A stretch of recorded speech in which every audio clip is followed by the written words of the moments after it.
프롤로그 소리를 잃은 집. 비가 그치기 직전의 도시에는 길어지는 빗줄기와 얇아지는 구름의 경계가 떠 있었다. 윤서는 오래된 택시에서 내리며 저택을 바라봤다. 한때 사람들의 환호와 음악이 들렸을 법한 현관, 오래전의 파티 사진들이 액자 안에서만 웃고 있는 듯한 긴 복도, 휘어진 난간, 번쩍이는 샹들리에. 그러나 지금 이 집은 소리를 잃었다. 그것은 초인종 소리마저 삼키는 학습된 침묵이었다. 문이 열리자 에스터가 서 있었다.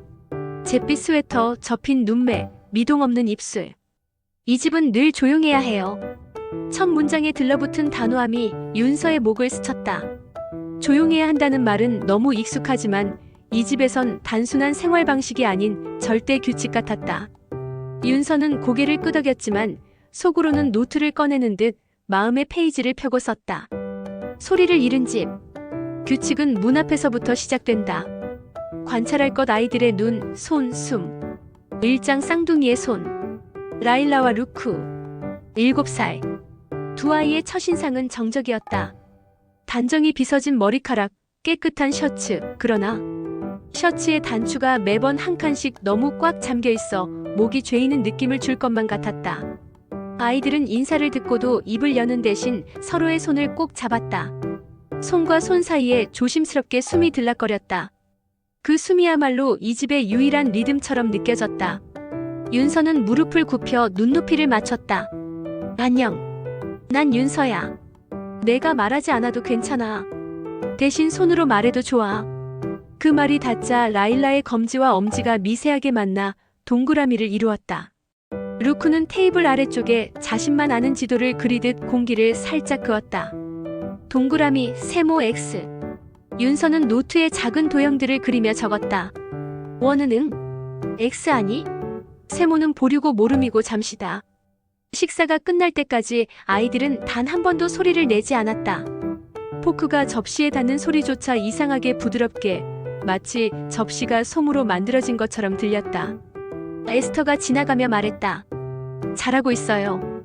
조용하면 모두 편하니까. 2장 침묵의 루틴. 이 집에는 통일된 시계가 있었다. 아침 7시 침대 정리. 아침 7시 15분 양치 물튀김 금지. 아침 7시 30분 아침 수저 떨어뜨리지 않기. 아침 8시 독서 속삭임 금지. 저녁 8시 이후엔 복도에서 걸음걸이조차 바닥에 붙일 것. 소리는 미세먼지처럼 위험했다. 소리는 질병처럼 번질 수 있는 것. 소리가 나면 모두가 기침을 하고 모두가 지쳐 쓰러지고 모두가 떠난다는 이 집의 신화. 윤서는 아이들 방에서 작은 모래시계를 발견했다. 모래가 다 떨어질 때까지 말하지 않으면 스티커를 주는 규칙의 하얀 장치. 스티커에는 글씨가 있었다. 굿키드. 그 옆엔 붉은 카드. 노이즈. 보상과 벌, 조용함의 보상, 소리의 벌. 윤서는 펜촉을 잠시 멈추며 천천히 호흡했다. 이건 이해와 성장을 통해 배우는 게 아니라 단순히 두려움과 보상에 길들여지고 있을 뿐이야. 3장 정원의 불씨. 어느 오후 정원 한쪽에서 얇은 연기가 피어올랐다. 마른 잎과 가지들이 모여있던 구덩이. 누군가 버린 꽁초의 끝이 아직 붉었다. 윤서는 반사적으로 물뿌리개를 들어 불씨를 눌렀다. 타 들어가는 냄새가 코를 찔렀고 뜨거운 공기가 손등을 씹었다. 뒤를 돌아보자 아이들은 돌처럼 서 있었다. 귀가 빨갛게 달아오른 채 입은 닫힌 문처럼 단단했다. 괜찮아. 윤서는 손바닥을 보여주었다. 지금은 말해도 돼. 불이라고 말해도 괜찮아. 라일라의 눈동자가 떨렸고 루크의 혀끝이 이빨 사이로 아주 조금 내밀렸다가 들어갔다. 그러나 입술은 여전히 열리지 않았다. 그때 뒤에서 에스터의 그림자가 덮였다. 불이야? 내가 처리하면 돼. 아이들은 놀랄 필요 없어. 특히 소리낼 필요는 더더욱. 윤서는 미세하게 숨을 들이켰다. 침묵은 사건을 예방하는 게 아니라 오히려 위기를 키운다. 4장 지도 언어. 윤서는 말을 요구하지 않기로 했다. 대신 지도를 제안했다. 커다란 종이를 바닥에 펼치고 집을 그렸다. 현관, 복도, 계단, 거실, 주방, 아이들 방, 에스터의 방, 지하실. 우린 이 집을 항해 중인 선장이야. 안전한 길에는 동그라미. 멈춰야 하는 곳에는 X. 잠시 생각이 필요하면 세모. 처음엔 망설임이 길었다. 그러다 라일라가 아주 작은 원을 복도의 한가운데에 그렸다. 루크는 지하실 문 앞에 X를 2번 겹쳤다. 그리고 정원 한쪽 불씨가 피어오르던 구덩이에도 X. 고마워. 윤서가 미소 지었다. 너희가 말했어. 그림으로. 그날 밤 지도는 몇 번이나 고쳐 그려졌다. X의 위치는 조금씩 이동했고 원은 서서히 복도 끝까지 확장되었다. 세모는 라일라의 침대 위에 머물렀다. 잠들기 전 머릿속이 가장 시끄러울 때를 위한 세모. 오장 부모의 자리. 부모는 자주 없었다. 일이 많았고 공적인 자리가 많았다. 저택은 그들의 성공을 증명하지만 방안을 채우는 것은 부재의 질감이었다. 윤서는 저녁이 늦어가는 시간 부모와 마주 앉아 조심스럽게 말했다. 아이들이 그림으로 말하고 있어요. 이 집의 어떤 곳은 안전하고 어떤 곳은 위험해요. 그리고 그 구분을 강요하는 규칙이 있어요. 부모는 고개를 끄덕이면서도 미세하게 방어적인 눈빛을 떨구었다. 우리가 아이들을 사랑하지 않는 게 아니에요. 다만 조용하면 모든 게 매끈하게 흘러가니까. 덜 다투고 덜 혼란스러우니까. 윤서는 매끈함이라는 단어를 마음속에서 오래 굴려봤다. 매끈함은 표면의 빛을 반사시키지만 그 아래의 균열을 가리지 못한다. 조용함은 어른들의 편의이나 안전은 아이들의 권리다. 그녀는 속으로 단어를 분리해 보았다. 6장 첫 소리의 날. 하루 종일 비가 오고 난 뒤 집이 촉촉하게 젖은 저녁이었다. 윤서는 작은 화이트보드를 꺼냈다. 게임하자. 응아니 다시 멈춰주세요. 도와줘. 5개의 단어. 카드 대신 손을 썼다.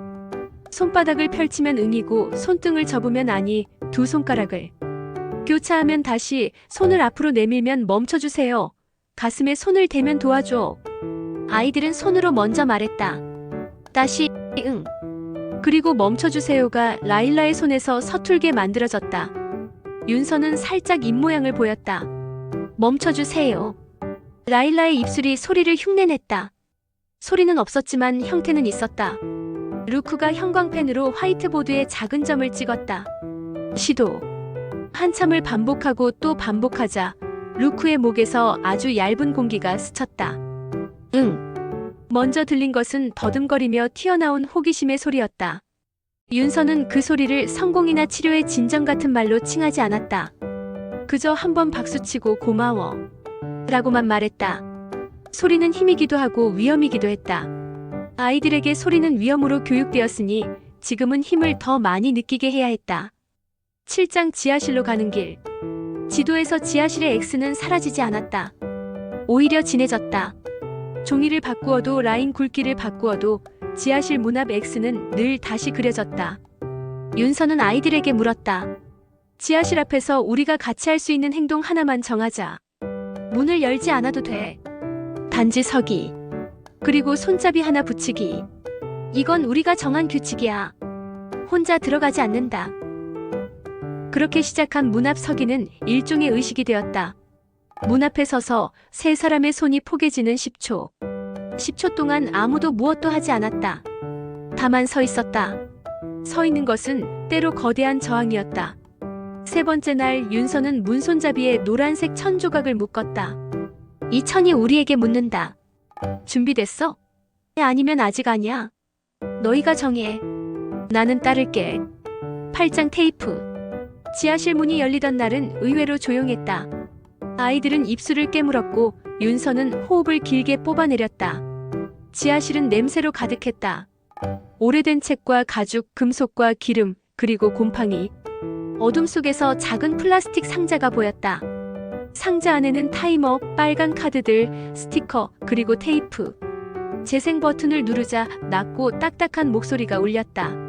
말하면 벌. 울어도 소리내지 마. 부모님께 알리면 떠나.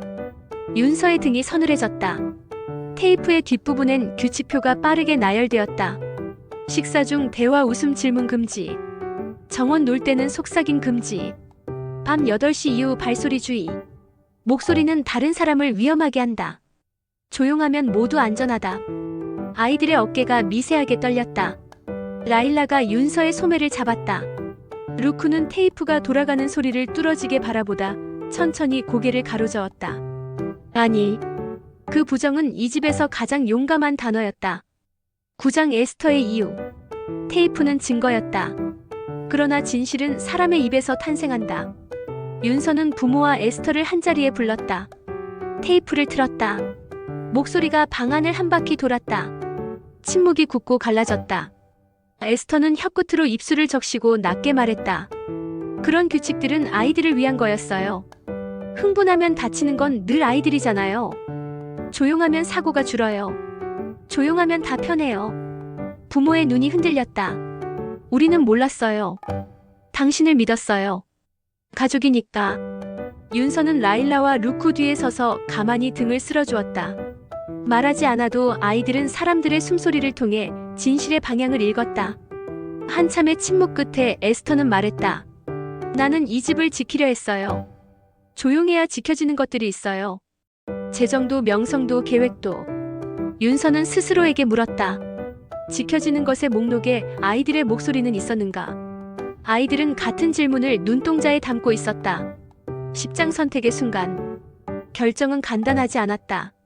감정은 분노로, 분노는 눈물로, 눈물은 합리화로 바뀌었다. 그러나 한 가지는 분명했다. 목소리는 권리라는 것, 그리고 그 권리를 막아선 사람과 방법은 집에서 물러나야 한다는 것. 부모는 에스터에게 조용히 말했다. 오늘부터 이 집에서 떠나주세요. 에스터는 짐을 싸며 침대 모서리에 잠시 앉았다. 손바닥을 내려다보았다. 손금은 강처럼 얽혀 있었지만 끝나는 곳이 있었다. 그녀도 알았다. 끝이라는 단어의 무게를. 현관이 닫히는 소리가 났다. 그 소리는 이 집에서 오랜만에 들린 명확한 소리였다. 닫히는 소리는 곧 열리는 소리의 반대편이다. 아이들의 눈에서 서서히 안개가 걷히기 시작했다. 11장 회복의 기술. 회복은 기적이 아니라 기술이었다. 윤서는 3가지 세트를 만들었다. 경계 카드는 싫어요. 여기까지. 지금 멈춰주세요. 선택 카드는 할래요. 나중에 할래요. 다른 방법으로 할래요. 도움 카드는 같이 해주세요. 지켜봐주세요. 안아주세요. 아이들은 카드를 색칠했다. 라일라는 싫어요를 하늘색으로 칠했고 루크는 도와줘를 노란색으로 칠했다. 윤서는 카드를 말보다 먼저 쓰는 규칙을 제안했다. 말이 나오지 않을 땐 카드부터. 그 다음 입모양. 그 다음 속삭임. 그 다음 말. 단계는 계단처럼 부드러웠다. 누군가는 한 칸씩, 누군가는 3칸을 한 번에 올라갔다가 다시 내려왔다. 부모에게는 자율대화 질문 금지 타임 10분을 요청했다. 질문하지 마세요. 판단하지 마세요. 고마워, 더 들려줘만 말해주세요. 10분은 길었다. 그러나 기다리는 시간이 아이들에게 관대함을 가르쳤다. 침묵이 더 이상 벌이 아니라 선택이 되는 시간. 그때 침묵은 돌연 안식이 된다.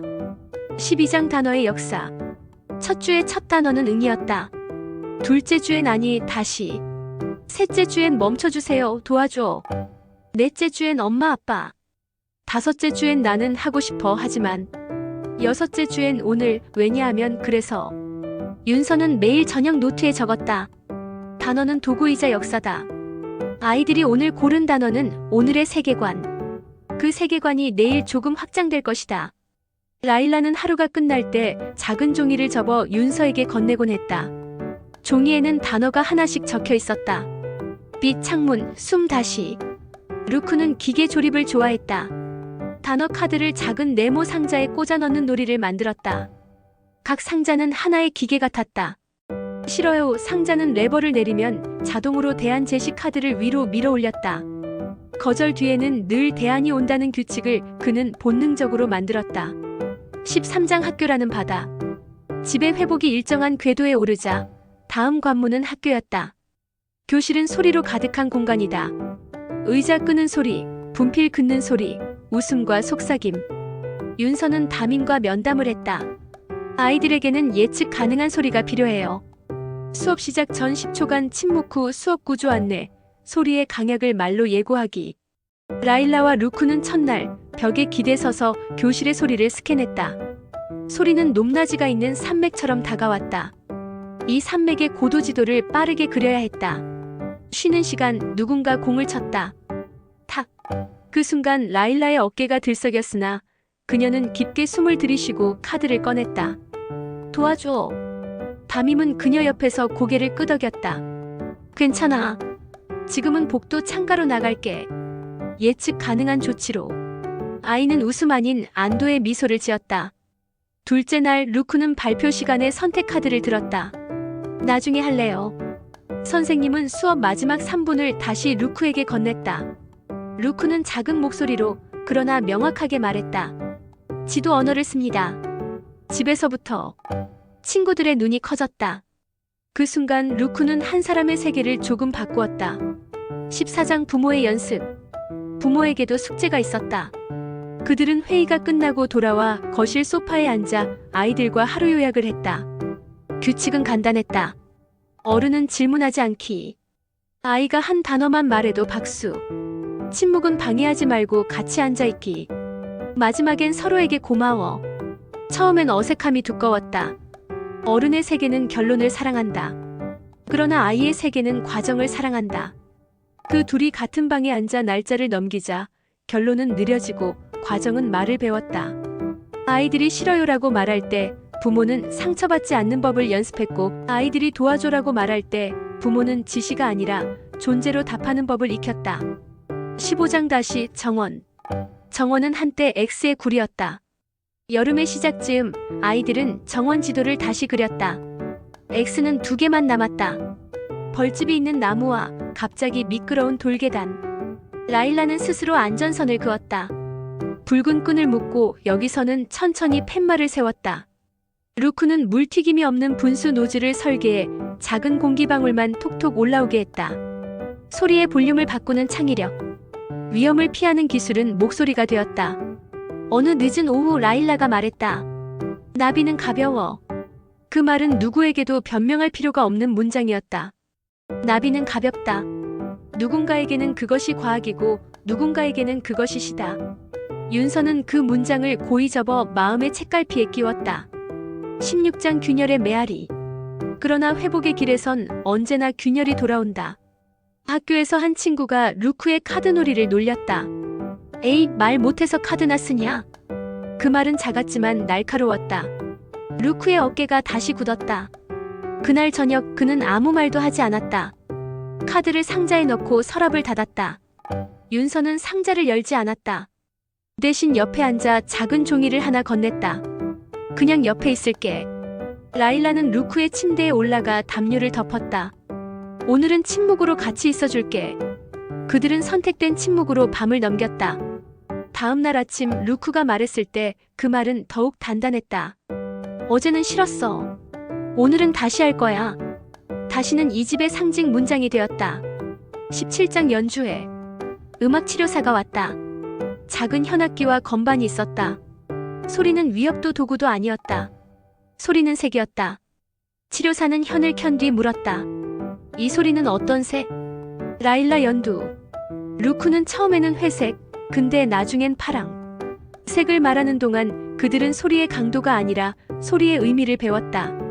의미는 사람을 살린다. 치료사와 함께한 첫 작은 연주회에서 라일라가 마이크를 잡았다. 무대가 아닌 거실 한가운데 청중은 셋. 그녀는 속삭임도 아닌 울림도 아닌 자신만의 톤으로 말했다. 오늘 나는 나비를 받고 오빠가 웃었고 엄마는 기다려줬어. 새 문장, 새 세계. 박수는 소리가 컸지만 이제는 무섭지 않았다. 박수는 환영의 소리였다. 18장 서랍 속 편지. 윤서는 우연히 에스터의 방 서랍에 남아있던 오래된 편지를 발견했다. 보낸 이는 에스터의 어머니, 받는 이는 에스터. 편지에는 집착과 불안, 통제와 침묵의 혈통이 적혀 있었다. 조용한 딸이 되렴. 조용해야 사랑받는다. 윤서는 편지를 읽으며 잠깐 눈을 감았다. 폭력의 연쇄는 종종 사랑의 언어를 빌려 말한다. 널 위해. 그 말은 사랑의 문장이면서 칼날의 문장이기도 하다. 그녀는 편지를 태우지 않았다. 보관하지도 않았다. 그저 기록했다. 이 집의 침묵은 혈통적이다. 그러나 연쇄는 멈출 수 있다. 멈춤은 한 문장으로 시작한다. 나는 다르게 하겠다. 19장 재회. 시간이 더 흘러 에스터는 상담을 받고 있었다는 소식이 전해졌다. 그녀가 편지를 보내왔다. 나는 아이들을 사랑했어요. 하지만 사랑을 잘못 배웠어요. 내가 배운 사랑은 조용함에 붙어 있었으니까요. 너희가 나를 용서하지 않아도 나는 내 방식을 바꾸려고 해요. 소리나는 사랑으로. 윤서는 편지를 아이들에게 읽어주지 않았다. 대신 요약했다. 어떤 어른이 사과하는 법을 배우는 중이래. 라일라가 물었다. 우리는 사과를 받아야 해. 윤서는 어깨를 으쓱했다. 받아도 되고 안 받아도 돼. 너희 선택이야. 사과는 주는 사람의 숙제고 받아들이는 건 너희 마음이야. 아이들은 그 말을 마음속 서랍에 넣었다. 받아도 정답, 안 받아도 정답. 그 판단은 그렇게 배우는 것이다. 20장 파이널 목소리의 집. 집 암벽지의 작은 균열에 페인트가 덧발라졌다. 샹들리에는 완벽하게 닦이지 않았지만 저녁의 빛을 부드럽게 흩뿌렸다. 부엌에서는 스프가 보글보글 끓었고 거실에는 종이 지도들이 겹겹이 쌓여 작은 지도책이 되었다. 라일라가 말한다. 나는 오늘 기쁜 사람. 루크가 웃는다. 나는 오늘 다시 하는 사람. 엄마가 고마워라고 말하고 아빠가 더 들려줘라고 말한다. 윤서는 조용히 서서 숨을 샌다. 하나, 둘, 셋. 이 집은 다시 심장을 얻게 되었다. 밤이 깊어갈 때 정원의 바람이 창을 스친다. 그 소리는 더 이상 금지의 사이렌이 아니다. 그 소리는 경계 너머의 세계가 여전히 살아있음을 알리는 안부 인사다. 윤서는 마지막 지도에 펜으로 작은 글자를 썼다. 목소리의 집. 그 옆에 아이들이 단어를 덧붙인다. 라일라빛. 루크 다시. 엄마 기다림. 아빠 고마움. 그리고 윤서 함께. 집은 조용할 때도 있고 시끌벅적할 때도 있다. 그러나 더 이상 강요된 침묵은 없다. 침묵은 쉴 때의 담요일 뿐이고 소리는 살아있다는 증거일 뿐이다. 이 집의 문은 이제 소리로 열리고 소리로 닫힌다. 문이 닫히는 소리는 누군가의 귀를 닫히게 하지 않고 문이 열리는 소리는 누군가의 심장을 서두르게 하지 않는다. 그저 서로를 초대한다. 창밖 어둠에 작은 불빛이 켜진다. 윤서는 마음속 노트를 덮는다. 오늘의 기록은 아이들이 자기 목소리로 세상을 걸었다. 그리고 나는 옆에서 걸었다. 내일도 그렇게 해.